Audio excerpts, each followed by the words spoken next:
నన్ను చంపటానికి పుట్టిన నీ కొడుకెక్కడే?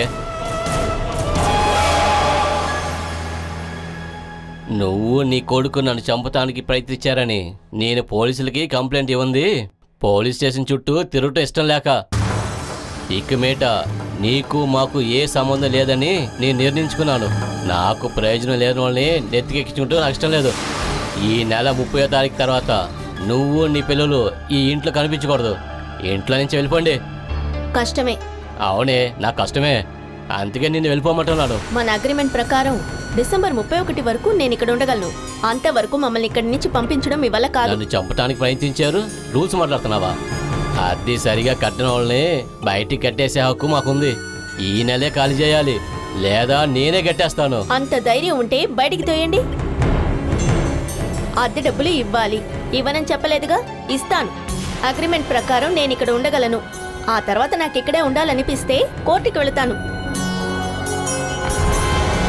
తీర్పు ఎవరి సైడ్ వస్తుందో అప్పుడు చూద్దాం. ఆటలాడకే. అద్దె అడుగుతానికి వచ్చినా నా మీద నువ్వు దాడి చేసావని కంప్లైంట్ ఇస్తే పోలీసులు ఇప్పుడే నిన్ను రాపులేస్తారు. వెళ్ళి ఇవ్వండి. దాంతో పాటు నేను ఇంకో కంప్లైంట్ ఇస్తాను. మీరు భార్యా బిడ్డలతో బతుకుతున్నారు. నేనొక కంప్లైంట్ ఇస్తే మీ పరువు పోతుంది. మీ నీచమైన బుద్ధి గురించి ఊళ్ళో వాళ్ళకి తెలిస్తే వాళ్ళెవ్వరూ మీకు సపోర్ట్ చేయడానికి కూడా రారు. ఇవేవి ఆలోచించకుండా మమ్మల్ని బయటికి పొమ్మంటే నేను మీ మీద కంప్లైంట్ ఇస్తాను. అందుకు రెడీ అంటే మాత్రం మమ్మల్ని ఇక్కడి నుంచి బయటికి పంపించండి. 2 బిడ్డలతో ఉన్నాను. ఎవరి ఆశ్రయం నాకు లేదు. దురుద్దేశంతో నా దగ్గరకు వచ్చారని నేను కంప్లైంట్ ఇస్తాను. నీ మీద ఏదో జాలిపడి ఉండటానికి చోటిచ్చాను. అది తప్పని ఇప్పుడు తెలుసుకున్నాను. బాలసుధ అనే అమాయకమైన అమ్మాయి ఒక కాలంలో ఉండేది. అలాంటి అమాయకురాల్ని ఈ లోకం బతకనివ్వదని తెలుసుకునే నన్ను నేను మార్చుకున్నాను. ఇప్పుడు మారిపోయి ఉన్నాను. దాన్ని మార్చాలి అంటే నాకు పూర్తి నమ్మకంతో ఒక మనిషి కావాలి. ఇక నీ జీవితంలోకి ఎవరు రారే. నీ అహంకారం ఉంది చూడు, దాన్ని నేను అణిచేస్తాను. నువ్వు కళ్ళు నీళ్ళు పెట్టుకొని ఎవరి తోడు లేకుండా ఈ ఇంట్లో నుంచి వెళ్ళిపోతావు. అది ఎలా చేయాలో నాకు తెలుసు. ఎదురు చూస్తూ ఉండవే.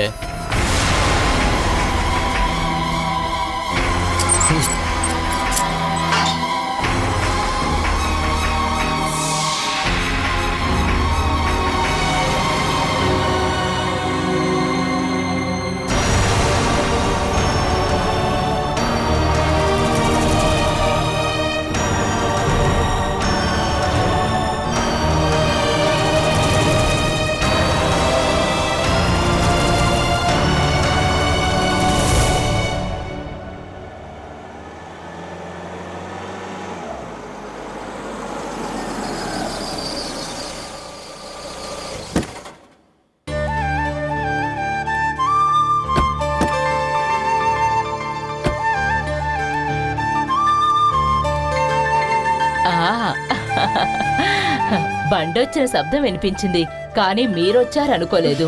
భోజనం చేసి పడుకునేసరికి కాస్త నిద్ర పట్టింది. డోర్ తెరిచిపెట్టేసి మరీ వెళ్ళి పడుకుంటారా? సూరజ్ ఇక్కడే ఉన్నాడే. కళ్యాణి రూమ్ లో వస్తువులు చిందరవందరగా పడున్నాయి, క్లీన్ చేశాను. వారానికి ఒక రోజు వీడికి ఇదొక పని. అన్ని సర్దేస్తాడు, కానీ వాడు కూతురొచ్చి అన్ని పాడు చేస్తుంది. చదువులో శ్రద్ధ తగ్గిపోయిన వాళ్లే ఇలాగంతా చేస్తారు. ఈ టైంలో తన రిజల్ట్ కూడా బాలేదు. ఒక్కోసారి స్కూల్లో ఒక్కో ప్రాబ్లంతో తను వస్తోంది. నేను ప్రశాంతంగా కుదురుగా పనిచేసుకోలేకపోతున్నాను.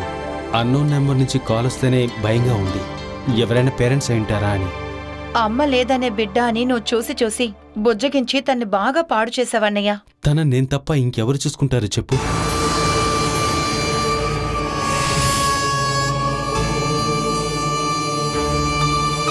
కూర్చోండి.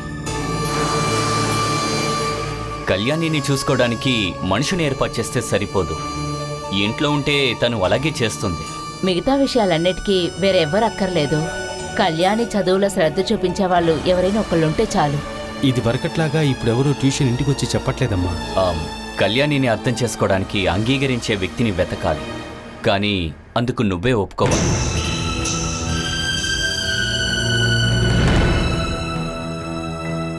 ఆర్కే రిలేటివ్ ఒక ఆవిడ సదర్న్ స్కూల్లో టీచర్. భర్తకి ఎయిర్ ఫోర్స్లో పని. 6 ఏళ్లకు ముందు ఒక యాక్సిడెంట్లో చనిపోయారు. ఇప్పుడు తన వయసు 31. ఇన్ని రోజులు పెళ్ళి వద్దని చెప్తూ ఉండింది. ఇంట్లో వాళ్ళు ఫోర్స్ చేయడం వల్ల ఒప్పుకుంది. ప్రీతి, నేను నీకెన్నోసార్లు చెప్పాను, నా పెళ్లి గురించి దయచేసి మాట్లాడొద్దు అని. ఏంటి ఇలాగే ఒంటరిగా జీవించేద్దామని అనుకుంటున్నావా? నాకు బొత్తిగా ఇష్టం లేదు. సూరజ్, పాప భవిష్యత్తుని కూడా మనం గుర్తించాలి. తనతో ఎప్పుడు నువ్వే ఉండిపోతావా? ఆడపిల్ల, తనకి తల్లి ప్రేమ ఎంతగానో అవసరం. తనకు అమ్మలాగా ఇంకెవరూ వద్దు, నేను మాత్రం చాలు. ప్రీతి చెప్పిన వ్యక్తిని ఒకసారి వెళ్ళి చూడు. ఈ కారణాలు గట్రాలు తనకి చెప్పొద్దు, ఊరికే చూసొద్దాం. ఎందుకు? నాకు మళ్ళీ పెళ్లి చేసుకోవాలన్న ఆలోచనే లేదు. అమ్మకు ఆరోగ్యం బాగోకపోతే తన్నెవరు చూసుకుంటారు? 2 రోజులకి నీ దగ్గరికి పంపిస్తాను, లేదంటే నువ్వే కొన్ని రోజులు ఇక్కడుండు. ప్రాక్టికల్ గా ఆలోచించి మాట్లాడండి అన్నయ్య. ప్రీతి, తనకి ఇష్టం లేదంటే నువ్వు బలవంతం చేయకు. పెళ్లి గురించి మాట్లాడుతున్నావు. పెళ్లి విషయంలో ఎవరు ఎవరిని బలవంతం చేయకూడదు. ఈ విషయం గురించి మాట్లాడడానికి మళ్ళీ ఇక్కడికి రావద్దు. బట్ కళ్యాణికి ట్యూషన్ చెప్పడానికి మాత్రం ఒక వ్యక్తిని ఏర్పాటు చేస్తే చాలు. అలాంటి మనిషిని ఎక్కడ కనిపెట్టగలం? తెలిసినాడున్నారు, కానీ ట్యూషన్ తీయడానికి ఇక్కడికి వస్తారా అని తెలీదు. ఒక 5,000 మంత్లీ ఇద్దాం. నేను మాట్లాడి చెప్తాను. ఒకవేళ ఇక్కడికి రాకపోయినా కళ్యాణిని అక్కడికి పంపిద్దాం. జిత్తు కూడా అక్కడికే వెళ్తున్నాడు. నమ్మి పంపించదగ్గ ప్లేసే అయితే తప్పకుండా పంపిద్దాం. ముందు నేను దాంతో లేదు ఆవిడతో అడిగి చెప్తాను, తర్వాత మీకు చెప్తాను.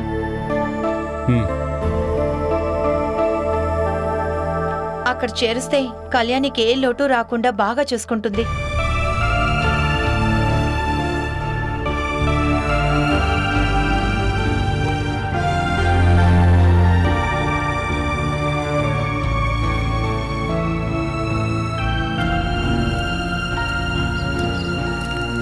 సుమేష్ బావా, ఇది ఒకసారి చూడండి. రోగాలతో బాధపడుతున్న వయోవృద్ధులకి మంచి ప్రదేశం. 2 ఏళ్ళు 4 ఏళ్ళు 6 ఏళ్ళు అంటూ ఒక బ్రహ్మాండమైన చికిత్స ఉండడానికి మంచి ప్రదేశం కలిగి ఉన్న మదర్ కేర్ ఓల్డేజ్ హోమ్. చూసారా, 1 లాక్ కడితే 2 సంవత్సరాలు ఉండొచ్చంట. ఎవరిని చేర్చాలని? అదేని 1 లక్ష వేస్ట్ చేద్దామనా? ఊరికే కాదుగా, 2 సంవత్సరాలకి వయసైన ఒకరికి ట్రీట్మెంట్ ఖర్చు, భోజనం, ఉండటానికి అన్ని కలిపేగా. ఆ అత్తయ్య గురించి ఎవరన్నా అడిగితే ట్రీట్మెంట్ కోసం వెళ్లారని మనం చెప్తాం. ఆశ ఎంత ట్రీట్మెంట్కి పంపించినా సరే అమ్మను కొట్టి తరివేశామని ఊళ్ళో వాళ్ళంతా అంటారు. ఇలాగే ఉందంటే మించిపోతే 6 నెలలు, ఆలోగా కథ సమాప్తం అవుతుంది. ఎలాగో ఇంత ఓర్చుకున్నావు, ఇంకొంచెం ఓర్చుకో, మనకు చెడ్డ పేరు రాకూడదుగా.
నువ్వు భయపడకు. ఆస్తి కోసమో ప్రాబ్లం చేయడానికో ఇక్కడికి రాలేదు. అత్తయ్యని చూడాలి. ఏ అత్తయ్య? నా చేయి పట్టుకొని నన్ను ఇంటికి కోడలిగా తీసుకొచ్చిన అత్తయ్య. ఈ ఇంటికి నీకు ఎలాంటి సంబంధం ఉండకూడదనే కదా నిన్ను పంపించేశాం. నీ రాక కోసం నీకోసం కాచుకున్న వాళ్ళు ఇక్కడెవరూ లేరు. అది చెప్పడానికి నువ్వెవరివి? నేను చూస్తాను. ఆగవే, ఇది నా ఇల్లు. నాకు నచ్చని వాళ్ళు ఈ ఇంటికి రావడానికి వీల్లేదు. నా భర్త కన్న తల్లిని నేను చూడ్డానికి వచ్చాను. ఏంటి, అందుకు కోర్టు ఆర్డర్ తీసుకురావాలా? అసలు అనవసరంగా వీడితో మాట్లాడి బాలా, నువ్వెళ్ళి చూసురా. చెప్పడానికి నువ్వెవర్రా? నేనెవరో నీకు అర్థమయ్యేలా ఒకరోజు బాగా చెప్పానుగా, మళ్ళీ చెప్పాలా?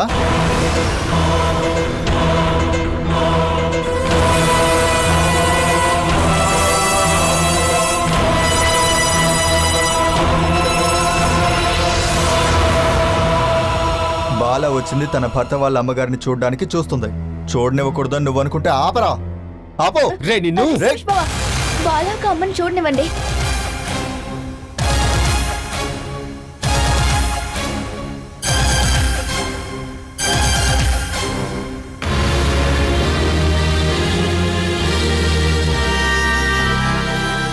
ఏంటి, లోపలికి వెళ్ళొచ్చా?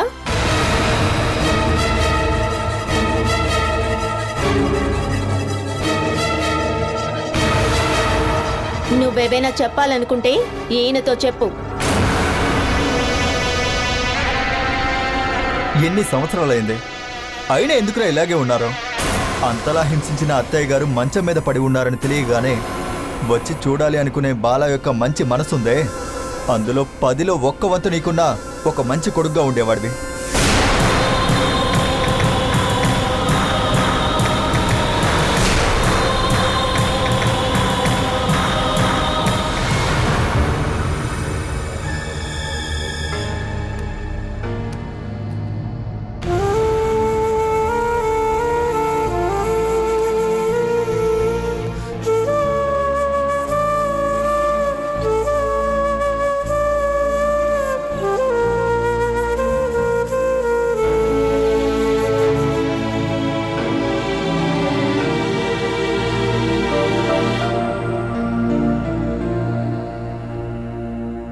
నేను 3వ మనిషిని అయ్యానని ఈ మంచి విషయాలని నాకు చెప్పలేదు కదా?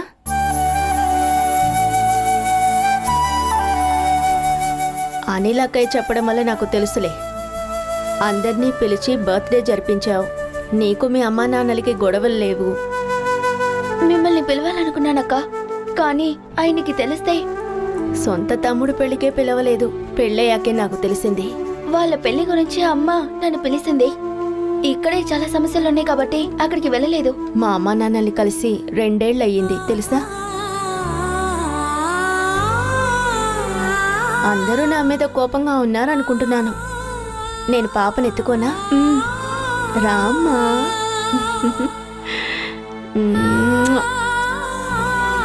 అనుకోకుండా వచ్చినందువల్ల పాపకేమి తేలేదు. నవ్వుతుందని చూడకండి, ఎప్పుడూ ఏడుస్తుంది. ఇప్పుడే ఏడవని, లేదంటే పెద్దయ్యాక ఎక్కువ ఏడవాల్సి ఉంటుంది. ఆడపిల్లంటే ఇంకో అర్థం ఉంది, కన్నీరు. ఒకటి మనమే ఏడవాలి, లేదా మిగతా వాళ్ళు ఏడిపిస్తారు. నేను వెళ్ళిపోయిన తర్వాత అత్తయ్య ఇక్కడేగా ఉండేది. ఇప్పుడు పక్క రూమ్ లోనే ఉన్నారు. రా.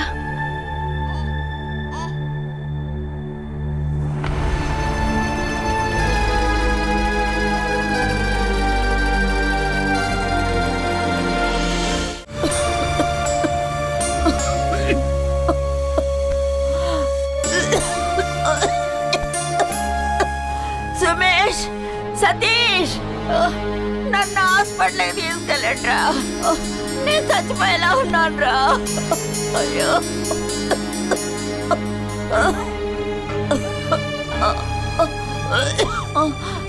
దేవుడా, నేను అసలు లేవలేకపోతున్నాను.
ఈ పరిస్థితుల్లో మిమ్మల్ని చూస్తుంటే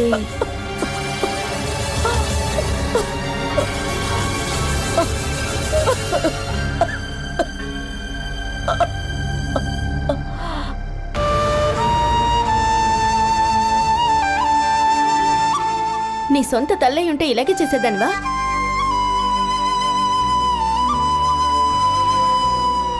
ఎందుకు ఇలా చిత్రవద్ద చేస్తున్నారు? ఇంతకంటే మంచిది చంపేయడమే. నువ్వు నాకు బుద్ధులు చెప్పాల్సిన అవసరం లేదు.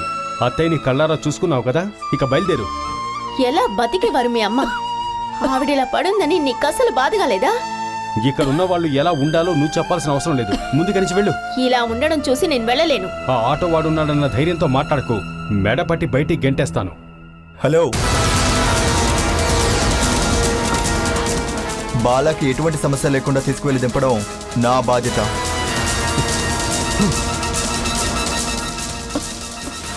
ఏంట్రా అలా ఉర్రమని చూస్తున్నావు? నీకు సొంతమైనది ఏది కూడా బాలా తీసుకువెళ్ళడానికి ఇక్కడికి రాలేదు. అత్తా కొడల్ని కాస్త ప్రశాంతంగా చూసుకొని ప్రశాంతంగా కూర్చొని కాసేపు మాట్లాడుకునివరా. వాళ్ళకి ఇబ్బంది కలిగిస్తూ ఇక్కడ ఉండకుండా బయటికి వెళ్ళడే. ఏమండి మీరు రండి రండి రండి పదండి పదండి పదండి.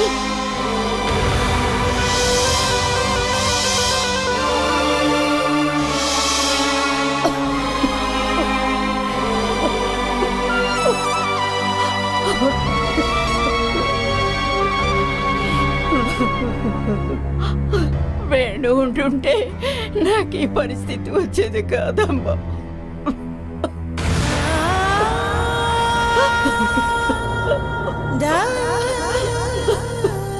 వేణుగోపాల్ భార్యని నేను. అది మీరు అంగీకరించినట్టయితే ఆ హక్కుతో నేను మిమ్మల్ని అడుగుతున్నాను. ఇక్కడ ఉండే ఒక్కొక్క క్షణం నరకం అనుభవిస్తూ చావాలి. మీరు మీ కోపాలన్నిటినీ పక్కన పెట్టి నాతో పాటు వస్తారా?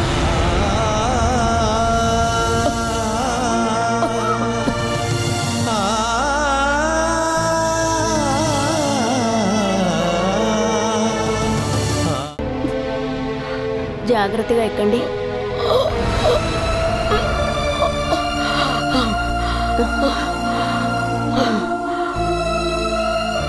ఈ పరిస్థితిలో అక్కని తీసుకెళ్తే మీకే ఇబ్బంది అక్క. ఈ పరిస్థితుల్లో ఈవిని ఇలాగే వదిలిపెట్టి ఎలాగే వెళ్ళమంటావు? కన్న తల్లిని ఇలా చిత్రవద పెట్టడానికి నీకు మనసులా వచ్చింది?